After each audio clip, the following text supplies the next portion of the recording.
Hello and welcome to the Beerman Fan TV. It's the uncensored match preview show as San Miguel Beerman travels to Davao City to face Pido Harencios Global Port Batang Pier. I'm Andrea Alvaro and I will discuss this match preview between Beerman and Batang Pier. San Miguel Beerman ay mag-aarap sa dating kapwa San Miguel Beerman dahil with the likes of Dorian Peña, Joseph Yo, Rico Marofer, Doug Kramer, Jay Washington. These five are former beermen, but we can't let them their win as we want to win in the opening day and we want to win again in the Philippine Cup.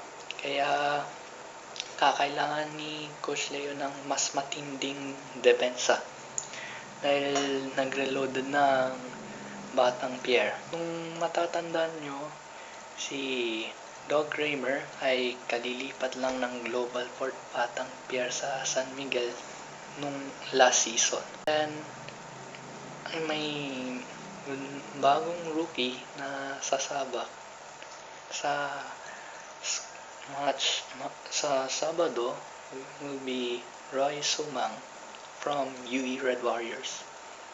Now, Sumang is a hotshot 3-pointer. Pag isipin nyo, kung tatapat kay Alex Cabagnot or kay Ryan Aranya, kay Roy Sumang, well, mas ihihigitin pa ang San Miguel Beermen sa 3-point range. Kaya kailangan ko si Aranya sa starting lineup sa ngayon.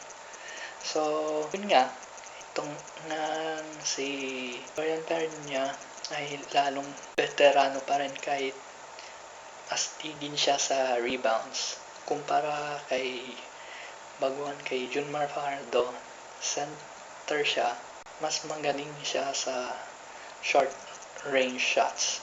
Kaya malaking impact para sa game na ito sa Sabado sa Davao. Kay Myro Hofer naman is also a big blow for us dahil nanalo siya sa Philippine Cup last year with San Miguel Beerman. Ngayon, kalaban natin siya dahil sa pass play niya sa short range shots. At kaya niyang supalpal sa maliliit na bata sa Beerman squad. So, kakailangan natin si Wilmar Fardo still. Kaya kailangan natin siya dahil masiguradong makakatikim ng unang panalo sa San Miguel Beerman.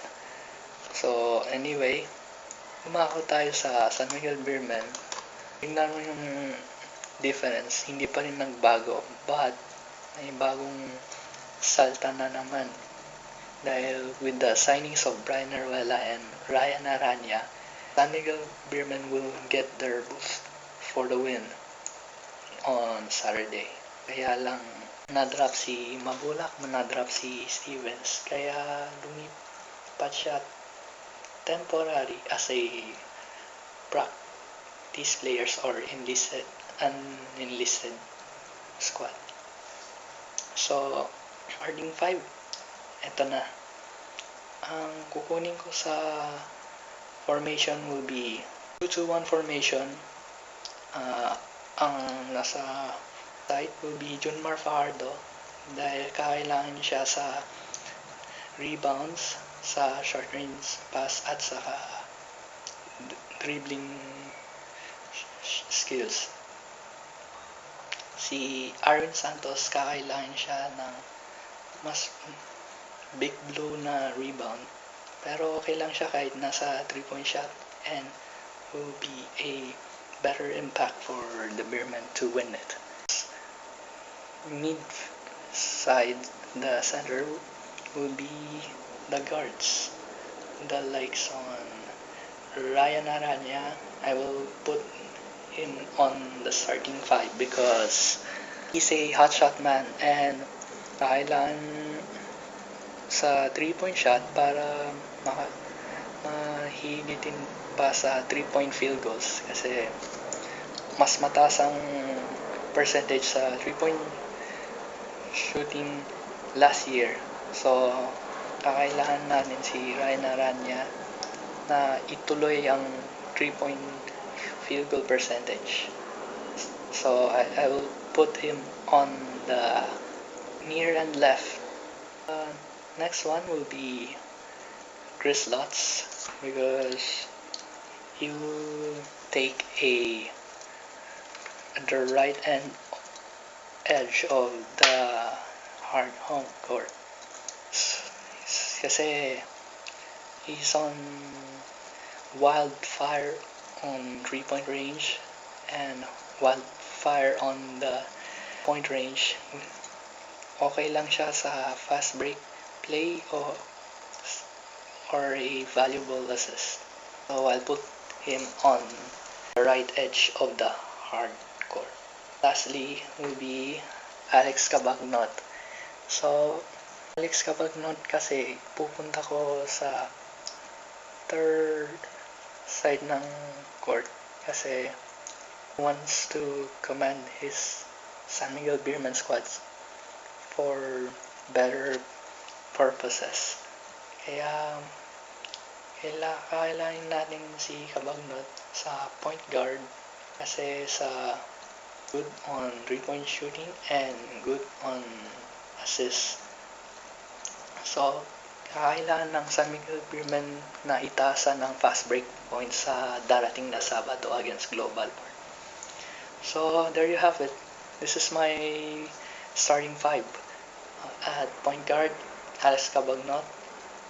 At center, Junmar Fajardo. At power forward, Arvin Santos. Small forward will be Chris Lutz. And Ryan Aranya on the shooting guard. So, ulitin ko lang, Lutz, Aranya, Cabagnot, Santos, Fajardo. That's my starting five for upcoming San Miguel Beerman games on Saturday in Davao. Anyway, tell us in the comment section below. What do you think? Do you agree with me in the starting five or you want to change your starting lineup for the Saturday's game against Global Port? Anyway, let us tell us in the comment section below. And like mo lang sa Facebook account at the Beerman Fan TV. Follow us both Twitter and Instagram at the Beerman Fan TV. And hit like and subscribe on the Beerman Fan TV for the upcoming new videos and updates. I'm Andrew Alvaro. Salamat sa pagtutok sa the Beerman Fan TV. And I'll see you in the game. Inshallah. Bye. And we are the champions.